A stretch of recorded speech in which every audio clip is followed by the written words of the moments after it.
Boa noite, irmãos. Graça e paz. Amém. É um privilégio estar com os irmãos da primeira presbiteriana aqui em Dionísio, no cumprimento do evangelista Samuel.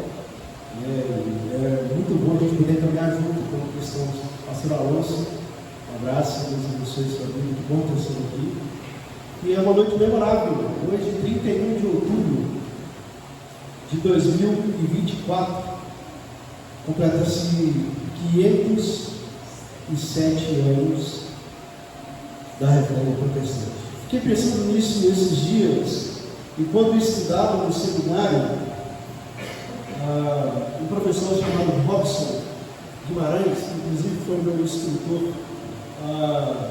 de finalização do curso. Eu tinha uma pergunta que não calava, eu queria saber como que a igreja poderia ser relevante para a sociedade. E eu escrevi sobre isso quando eu estudava e concluí o curso tentando escrever isso, e foi muito importante para a minha vida. Para chegar a esses 507 anos de reforma, nós como igreja passamos por muitas coisas, inclusive para chegar até Dionísio. E eu fiquei pensando no decorrer da história, porque como era isso? Eu lembro que por vezes o professor me indagava e falava, não era isso, ou isso não era dessa forma. Talvez a gente tenha uma forma lúdica, romântica de algo, e a gente precisa entender que para se reformar você precisa às vezes esmiuçar, quebrar paradigmas, algo que alguém já fez, ou uma construção que precisa ser reformulada a partir de agora. O Samuel ontem foi muito feliz na sua palavra, na sua palestra, esboçando assim a reforma protestante de forma exponencial, trazendo consigo algumas boas lições que eu e você precisamos entender. E eu fiquei pensando, porque nas nossas conversas, na nossa conversa, o desafio foi o impacto da reforma na cultura. E aquilo para mim foi algo assim, de pensar, de ouvir bons pregadores, ouvir bons expoentes, expositores da Bíblia, ler algumas coisas e tentar chegar a alguma conclusão e pensar assim, puxa vida, como que esse negócio aconteceu? Qual o impacto disso, se eu penso a reforma protestante, o impacto dela para a cultura, e qual é o impacto para a minha vida? Qual é o impacto disso no meu dia a dia? Porque isso precisa, e nós precisamos alcançar essa resposta para o nosso dia a dia. E talvez o nosso dia a dia traz consigo algumas coisas muito importantes, dentre elas, aonde eu estou sendo resposta? Qual é o impacto disso na minha casa, na minha família? E talvez você poderia dizer, pastor, já passou os 500 anos, 507 anos completa hoje. E isso me fez, então, a correr as escrituras e pensar um pouco com os irmãos nessa noite sobre esse impacto. E eu queria usar de um texto que está em Romanos capítulo 12, eu gostaria que você abrisse a sua Bíblia comigo, Romanos capítulo 12. O livro de Romanos, segundo alguns historiadores, John Stott, por exemplo, vai escrever sobre ele, vai dizer que é como se fosse um monumento do Novo Testamento, algo esplêndido. O livro por si completo vai trazer a salvação, a predestinação humana, aquilo que nós entendemos sobre justiça, graça. E esse livro então traz consigo algumas boas indagações nos nossos dias atuais. E o capítulo 12, versículo 1 diz assim, olha: rogo, pois, irmãos, pela misericórdia de Deus, que apresenteis o vosso corpo o sacrifício vivo, santo e agradável a Deus, que é o vosso culto racional. E o 2, então, ele chama a nossa atenção para algumas coisas peculiares. Esse versículo eu carrego comigo já há um bom tempo. Aproximadamente, quando eu fui missionário no Haiti, e por vezes eu lembrava disso, porque ele vai dizer assim: olha, não vos conformeis com este século, mas transformai-vos pela renovação da vossa mente, para que experimenteis qual seja a boa, agradável, perfeita vontade de Deus. Vamos todos juntos? Pode ser na sua versão, do jeito que você está, vamos? Parte B. Para que experimenteis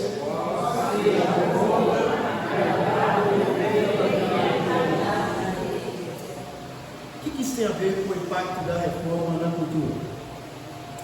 Transformação, conformidade, é que eu e você precisamos aprender. O século 15, 16, apropriadamente 16, foi um tempo de inquietação para a cultura. Impérios, reis, generais, papa lutavam entre si para tentar moldar a Europa moderna. Surgiram gênios como Erasmo, Michelangelo, Leonardo da Vinci, pasmem vocês, mas Cristóvão Colombo, Américo Vespúcio, Vasco da Gama. Mas esses foi um tempo marcado por uma inquietação profunda, com a morte, a culpa, a perda, o significado. E os escritos reformadores, dos reformadores, e agora eu sinto quanto a gente aprendeu muito sobre isso, sobre Martinho Lutero, Zwinglio, João Calvino, eles trazem uma resposta para essa inquietação que esse povo tinha. Porque não foi uma resposta simples, não foi algo palpável, mas foi algo sólido, com 5 pontos que esses reformadores, então Martinho Lutero precursor, eles afirmaram que para a igreja cristã as escrituras sagradas são a única regra de fé e prática. Sola Escritura. Já começa a mudar a cultura, porque até então o contexto histórico, a motivação das práticas da igreja, a mudança da religião, da sociedade, da política e da cultura, porque a Bíblia se torna acessível. Só que tinha outro ponto muito importante, que nós aprendemos ontem também: que Cristo é o único Redentor e Senhor. Só os cristãos. É que a salvação se dá somente pela graça, favor imerecido.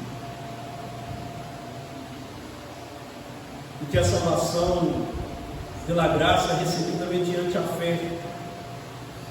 Então, se nós pararmos para pensar em 5 pontos, talvez que para você seja algo simples, mas passou-se 500 anos, 507 anos, e esses 5 pontos precisam ser bem frisados em nossas mentes para que nós possamos compreender o mundo em que nós vivemos, a transformação que nós queremos e aonde nós queremos chegar. E a partir daí nós começamos então a pensar dos grandes pensadores, grandes eruditas da época, mas nós também precisamos nos firmar em algo que é profundo, que é algo que tem raízes. E aí, quando nós pensamos nesse sentido todo e lembramos da cultura, a gente vai viver algo tão importante daquele século, uma cultura pagã, onde o dinheiro, a moedinha que caía dentro do gasofilácio, ou seja, algo assim, era mais importante do que a própria fé. Se vendia fé, se vendia um pedacinho do céu. Quanto maior dinheiro você tinha, ou quanto mais dinheiro você tinha, maior poderia ser o seu pedaço do céu. Inclusive até espinhos da coroa de Jesus.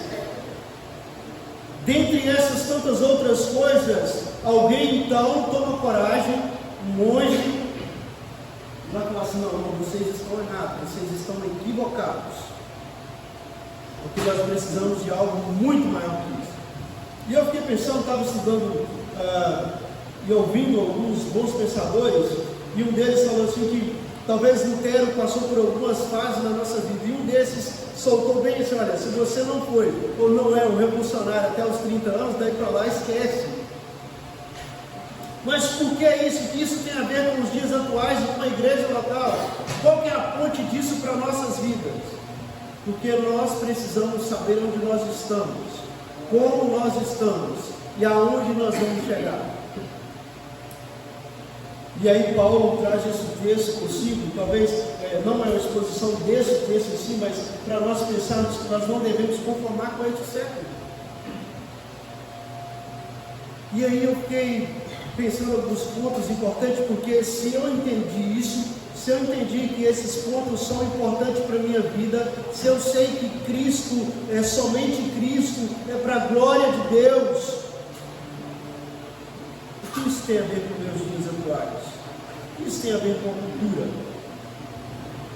E aí um autor chamado Franklin Ferreira, ele vai destacar a seguinte coisa: um dos principais temas desenvolvido por um anseio pela glória de Deus, o que conduziu os reformadores a afirmar um importante princípio, a aceitação do mundo como ele é, criado sob os cuidados de Deus, mas cumprindo,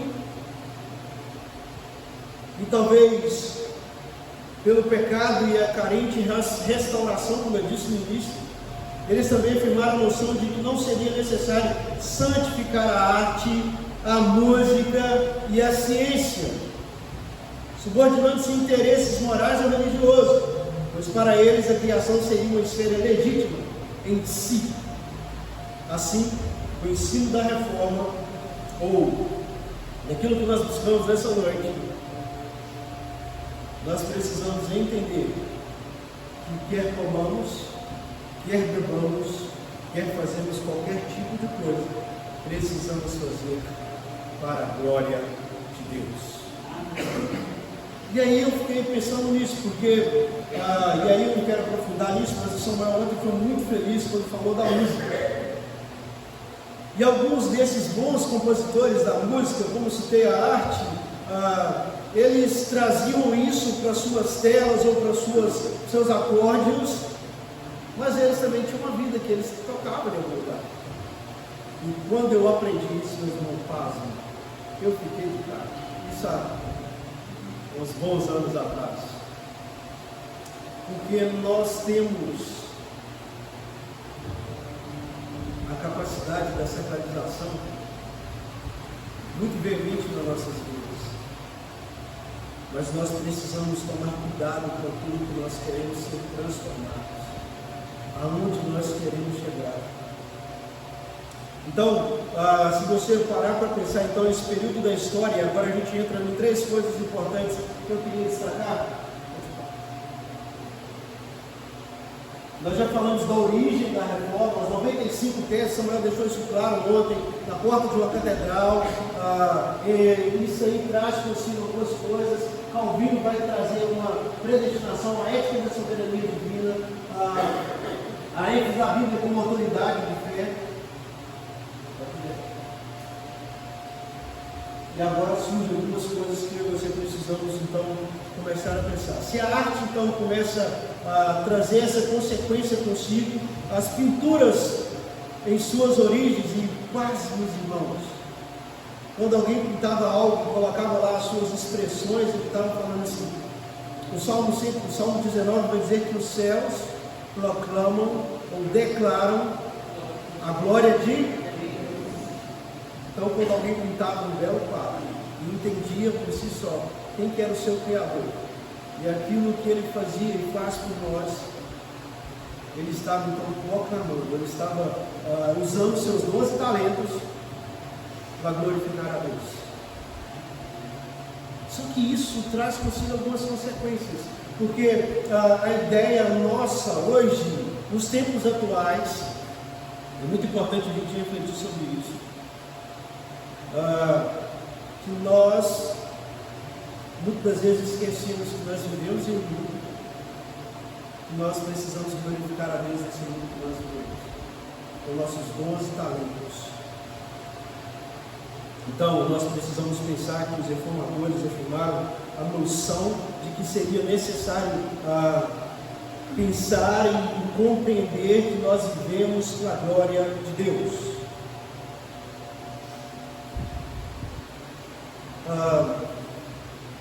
Se você buscar por algumas informações como John Sebastian Bach, ilustrando o impacto da reforma, quase todas as suas obras têm o princípio da letra J, no final S, D, G. Sabe, irmãos, porque somente a glória a Deus.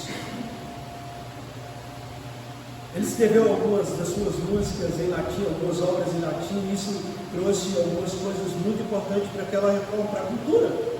Quando nós pensamos em cultura, nós precisamos, porque quando nós pensamos nos dias atuais, nós achamos que tudo é como está e tudo foi como está, mas isso vem trazendo uma transformação consigo no decorrer da história. E a transformação, ela não é da noite para o dia, ela leva anos. Talvez você possa olhar para a sua vida e pensar, como que eu era há 10 anos atrás?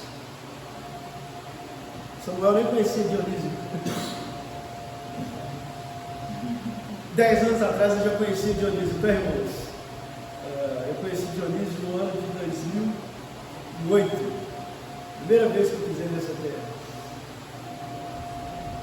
Irmãos, quando nós olhamos para isso, somente a glória é dada a Deus.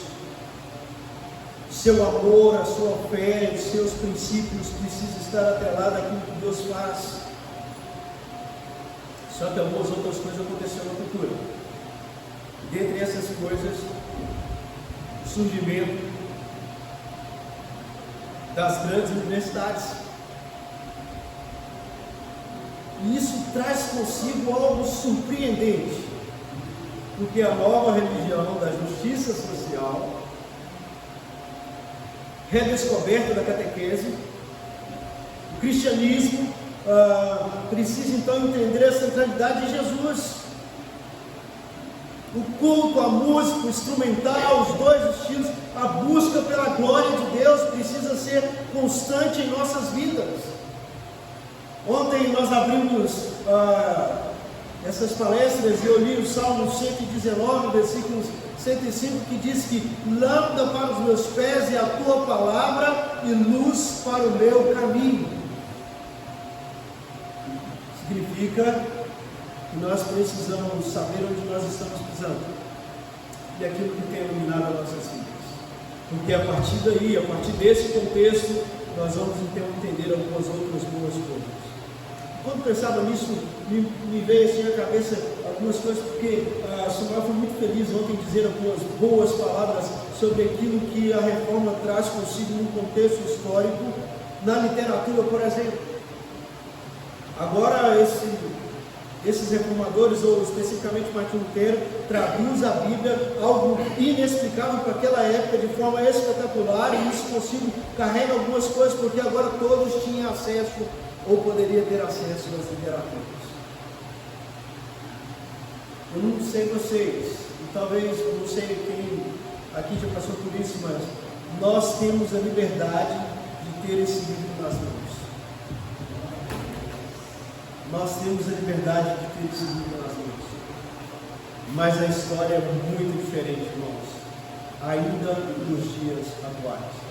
O reverendo Ronaldo Lidório, o ícone, esteve em Lausanne agora, na Coreia do Sul, e eu acompanho ele já há um bom tempo. Ele cita em um dos seus livros que em uma determinada tribo eles demoraram aproximadamente 10 anos para traduzir a palavra Espírito Santo.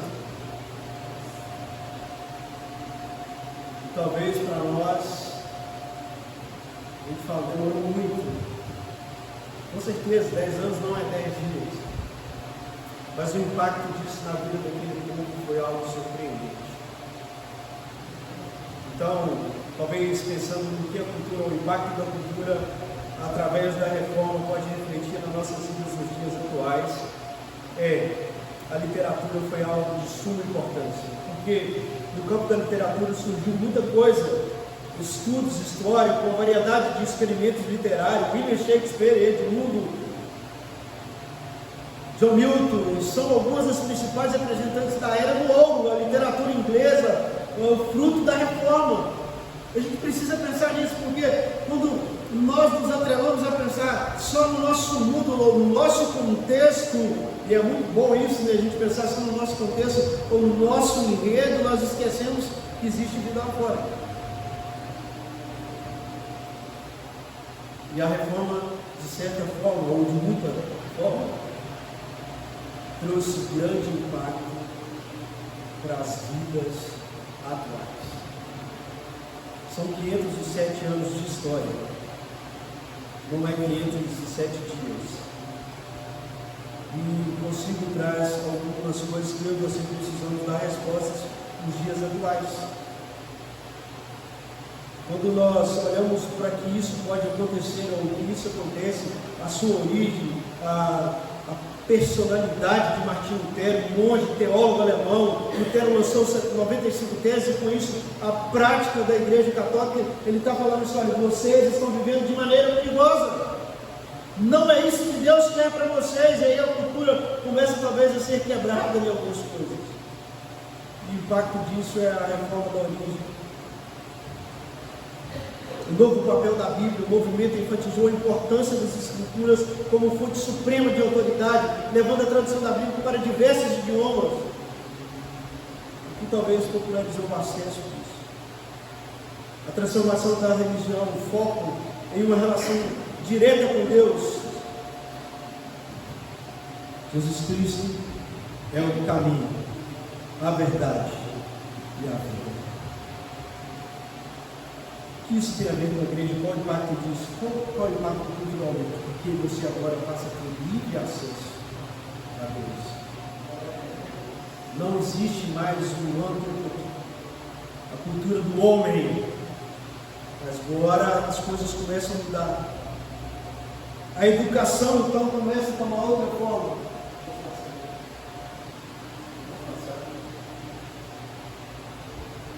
E agora as coisas começam a acontecer, o mundo agora já começa a ver tudo com outros olhos. No campo da literatura, então, a gente viu essas coisas, só que na educação vai além.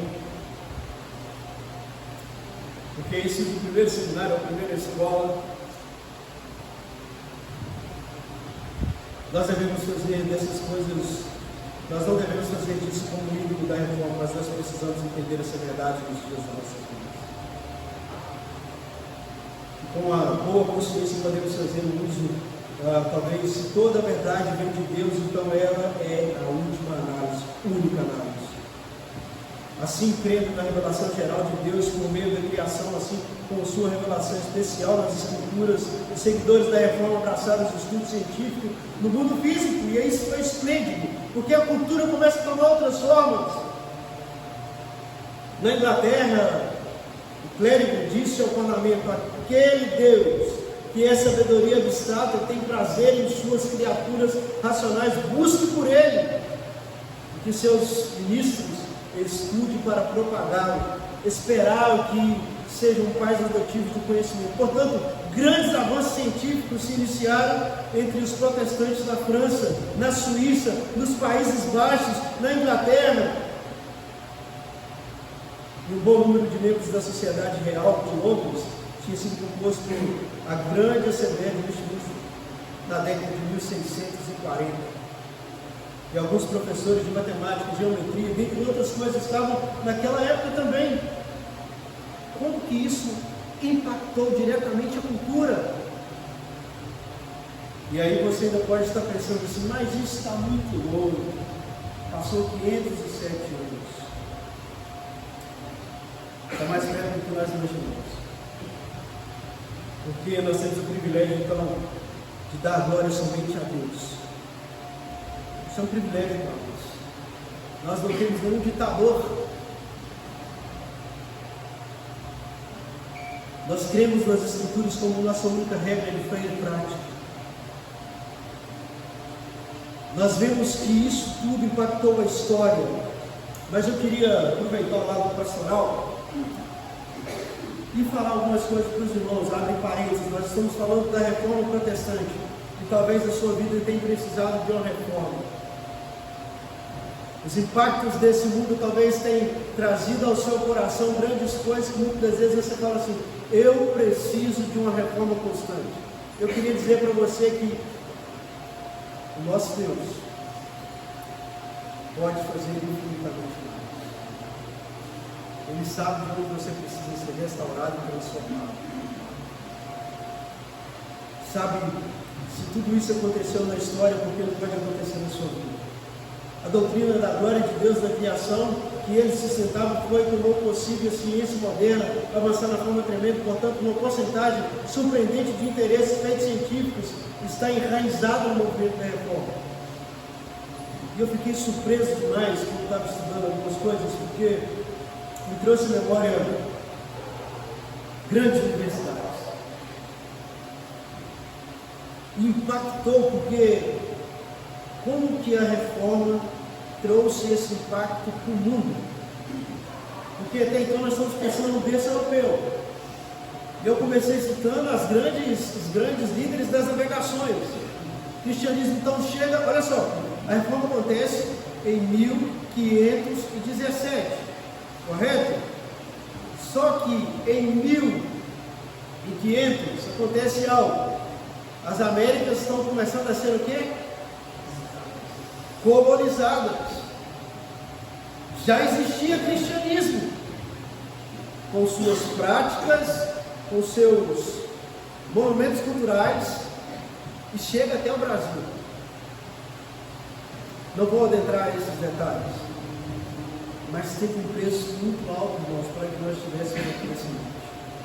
Ontem, quando acabou, eu e o Samuel comentávamos algumas coisas de cemitérios ter sido o muro de cemitério ter sido relocado porque precisava que o cristão fosse enterrado lá.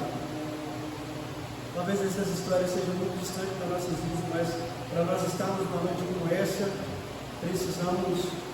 precisou se acontecer muitas coisas na história.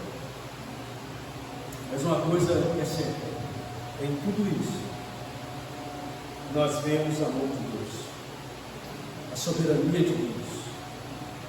Qual o impacto da reforma na cultura? Qual o tipo de cultura? Onde nós temos canalizado talvez, as nossas forças? Precisamos de uma nova reforma?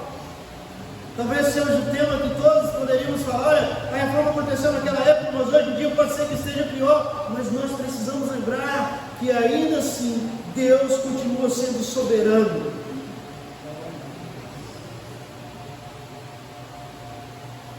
A soberania de Deus precisa prevalecer sobre a nossa vida enquanto nós reconhecemos quem Ele é e o que Ele pode fazer por nós. Sabe, irmãos? Crendo na revelação geral de Deus, por meio da criação, assim como na sua revelação especial das Escrituras, os seguidores da reforma abraçaram o estudo científico no mundo físico. E agora vem alguns dados importantes para você aprender. Olha, na Escócia, John Knox teve a ousadia de advir o grande conselho da Escócia: Vossa Senhoria seja ao máximo cuidadoso da educação virtuosa e da santa instrução dos jovens dessa região. Quem me conhece, os meus alunos sabem disso, o tanto que eu valorizo a educação. Eu tenho uma frase minha comigo que eu falo assim, que nós devemos estudar até cansar, e quando a gente cansar, a gente continua estudando. E aí eu lembro dos grandes reformadores, porque eles foram incansáveis. Os estudos transformou vidas, talvez vidas que eles nunca tiveram acesso. O Evangelho é isso, é transformação de vidas. A reforma tem um impacto significante na cultura quando ela transforma o seu coração. Quando você entende que aqueles pontos não são meros pontos, eles são algo para a nossa vida que deveria ter. E nós precisamos glorificar a Deus, que a glória é somente de Deus. Sabe, assim, o que antes era uma terra de gente iletrada, se tornou um berço de grandes acadêmicos, o que influenciou decisivamente o nosso tempo. É isso. A cultura transformada. Tudo bem. Eu lembro, pouco tempo atrás, agora alguém me perguntou assim, como que eu fui, como que eu decidi estudar. Eu lembro que a igreja faz parte disso na minha vida. Os ensinamentos da igreja faz parte disso na minha vida. Eu lembro que eu ia para a escola bíblica dominical com muita sede. Eu tinha um professor que chamava William Kaiser, e ele perguntava e eu respondia. Eu voltava para casa com lição e queria aprender mais, porque aquilo era algo que eu precisava. Então a cultura do reino de Deus é uma cultura que te faz mais inteligente. Não sei se os irmãos têm conhecimento, mas algumas das principais universidades europeias, como Zurique, em Genebra, Amsterdão, Oxford, e outras, foram de acordo com Michael Orton, ou fundados ou restaurados por aqueles que estavam resolvidos para fazer a teologia da reforma influir no mundo em mudanças. No norte da América, a Universidade de Howard, Yale, foram fundados no século XVII e XVIII, e em todos esses esforços, os reformadores lutaram contra a preguiça mental, a complacência, a pretensão da ignorância, as pressões do tempo e a tentação de se acumular dinheiro em vez de investir na educação. Nossa, pastor, você falou demais agora.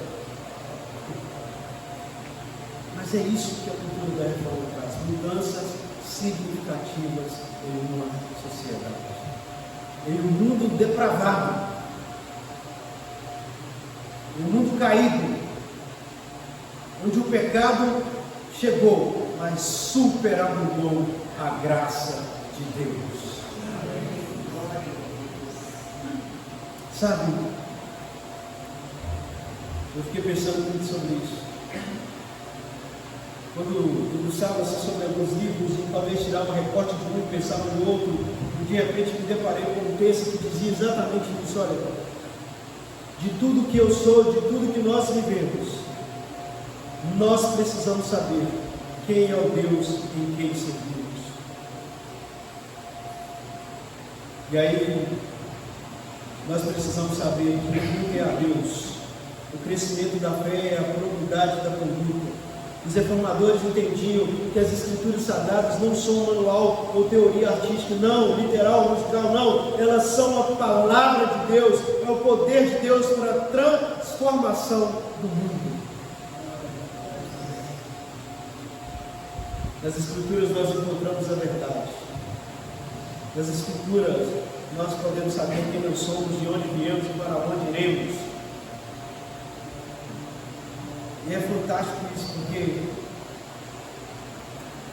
quando nós olhamos para as Escrituras e olhamos para a nossa vida, nós encontramos respostas. Eu disse já, falas anteriores dessa noite, que aqueles pensadores que entenderam que de fato a reforma significava, trouxeram isso até os dias atuais para a nossa vida. Mais uma vez eu pergunto a você: como você está? Quais reformas precisam fazer na sua vida? Quais são, de fato, as reformas que você precisa refazer na sua estrutura, na sua casa? Sabe, tudo isso é para que eu e você possamos compreender o que Deus é, o que Deus faz, o que Ele tem reservado para nós. Pode pensar. E aí eu falei das academias de Genebra, Academia de Genebra, Arte Luterana, pode passar. Impactos sociais, e isso aí me fez pensar muita coisa. Olha só para vocês verem: autonomia do Estado, fortalecimento do Estado-nação, liberdade de consciência, princípio de liberdade individual, separação da igreja e Estado. E foi muito boa sua fala, Samuel, porque nossas igrejas têm claramente isso, de que nós estamos aqui para glorificar a Deus. Quando eu comecei a dizer que eu escrevi sobre a relevância da igreja e da comunidade local, um autor, um pensador antigo dizia que a igreja não se envolve com o Estado, mas ela é a mentora do Estado. Ela é quem fomenta o Estado.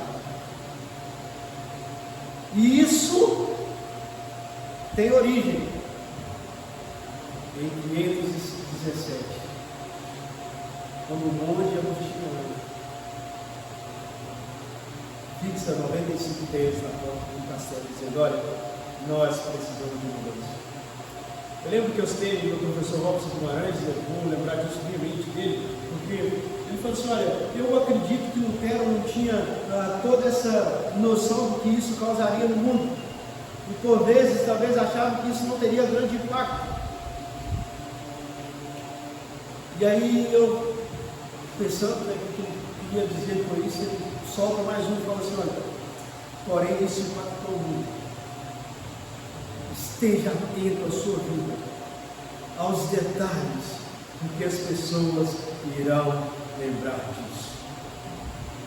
Talvez você não seja o precursor de grandes reformas, mas você é o precursor da reforma que Deus quer fazer na sua casa, na sua cidade, no seu estado, no país e no mundo.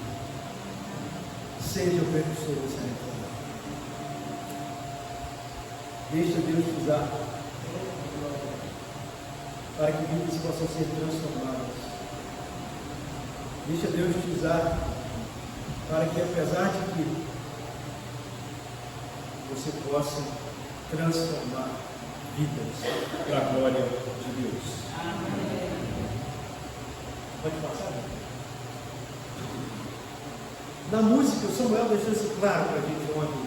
E aí tem um livrinho ainda, né, Samuel? Livrinho fantástico. E a música, ela trouxe algo fantástico, né? A reforma traz consigo. E eu lembro, pasmos, irmãos, talvez aqueles que vão ouvir isso depois, mas quando eu vi que as músicas eram tocadas em determinados lugares, depois essas melodias foram transformadas em melodias, como o hino Castelo Forte que nós acabamos de ouvir, ou dentre outras melodias, eu falei: puxa vida!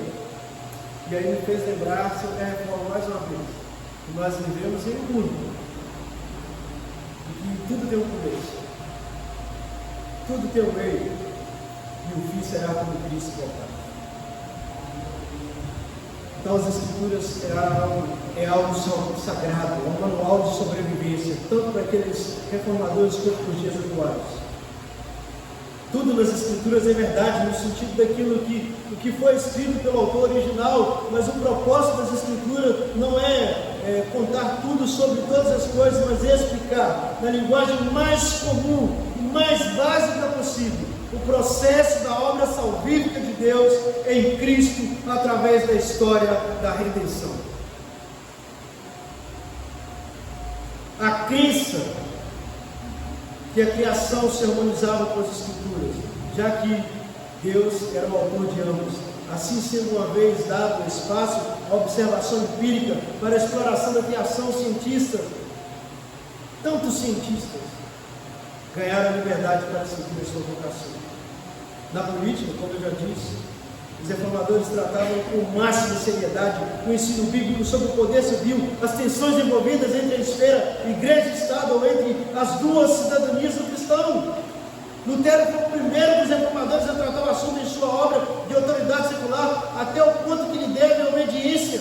Foi seguido por Calvino, que abordou a matéria dos institutos da religião cristã ao tratar da administração política, dentre outras tantas coisas. O mais surpreendente é que quase todos os reformadores do século XVI e XVII articularam uma teologia do Estado e várias obras essas foram lançadas. Então, olha o impacto disso na cultura, na política, na música e no dia a dia das pessoas. Segundo Frederick, de uma das constituições centrais para o pensamento político ocidental, os reformadores enfatizaram que não se deve centralizar o poder nas mãos de algumas poucas pessoas, mas dividimos o poder claramente, separados, equilibrados entre o maior número possível de pessoas, para que entre isso haja coesão. Então, irmãos, não foram poucas coisas, ou não foram pouquíssimas mudanças, ou não foram simples mudanças que a reforma trouxe para os dias atuais através da cultura, mas foram mudanças significativas para que isso chegasse até hoje, nos dias atuais. Poderia falar de tantos outros, eu poderia entrar em tantos outros assuntos. Pode passar aí. Eu tenho um amigo que se chama Rafael, e ele é doutor em economia, e a tese dele é mostrar como que a reforma impactou a economia até os dias atuais. A tese dele está pronta, se vocês quiserem, posso até enviar. É algo fantástico. Talvez uma das pessoas mais inteligentes que eu já conheci. 30 anos, 32 anos agora. Eu tive o privilégio de ser pastor dele em Belo Horizonte, e ele traça uma linha de que depois da reforma e antes da reforma, como isso mudou a economia mundial. Os impactos disso, porque parecem coisas simples, ou parecem coisas de outro mundo, mas isso traz consigo algo profundo. Porque ontem o Samuel falou algo muito importante, que a partir da reforma o trabalho dignifica o quê? O homem. Não é mais um peso, mas é para a glória de Deus. Quando você estuda direitinho, quando você trabalha dignamente, você está glorificando a Deus. E aí isso traz um impacto muito grande na economia também, porque a ascensão do país, do trabalho, desenvolvimento de classe, produção, poupança, trabalho. Então essa é a expressão de fé. E quase, meus irmãos, eu estava lendo uma história, eu contei isso na nossa igreja há pouco tempo, sobre o que isso pode causar na economia. No início do cristianismo no Brasil, ainda na era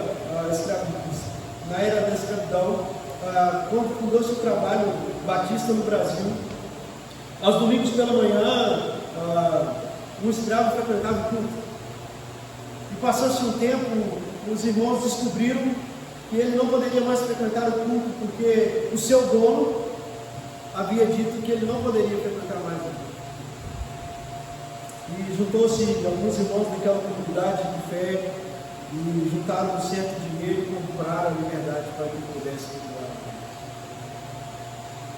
Isso é um impacto diretamente no economia.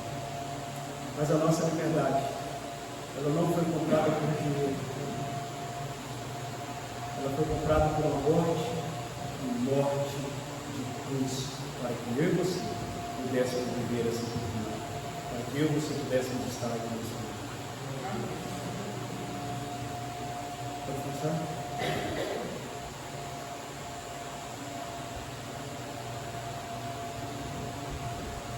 Então, tem um legado nisso, influência no mundo moderno, influência naquela época. Desse modo, a verdadeira origem de tudo isso, o contrato social, garantidor das liberdades fundamentais do ser humano, encontra-se na reforma protestante e, em última análise, na mensagem evangélica oferecida nas Escrituras e confiada pelo nosso Deus. O impacto da reforma nas nossas vidas e o impacto da reforma na nossa cultura traz tantas coisas. Nós poderíamos ficar aqui por muito tempo.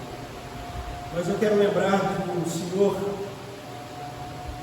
que viveu devastosamente, John Wycliffe. E esse cara vivia nos navios negreiros, comprando e vendendo escravo.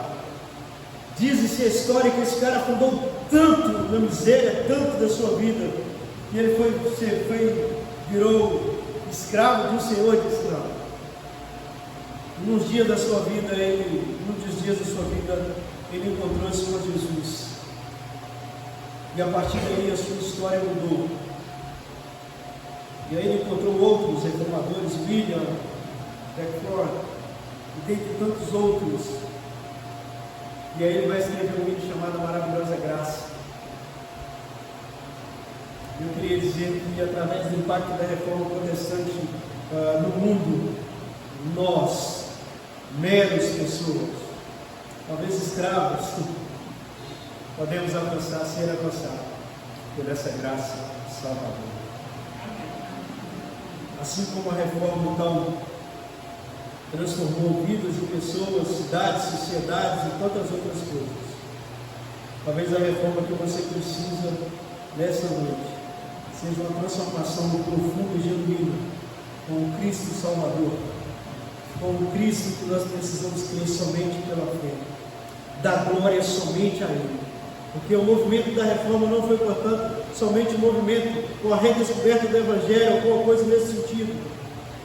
Foi um amplo movimento de redenção da sociedade à luz da revelação da Sua palavra, a palavra de Deus. Eu queria orar nessa noite, já concluindo.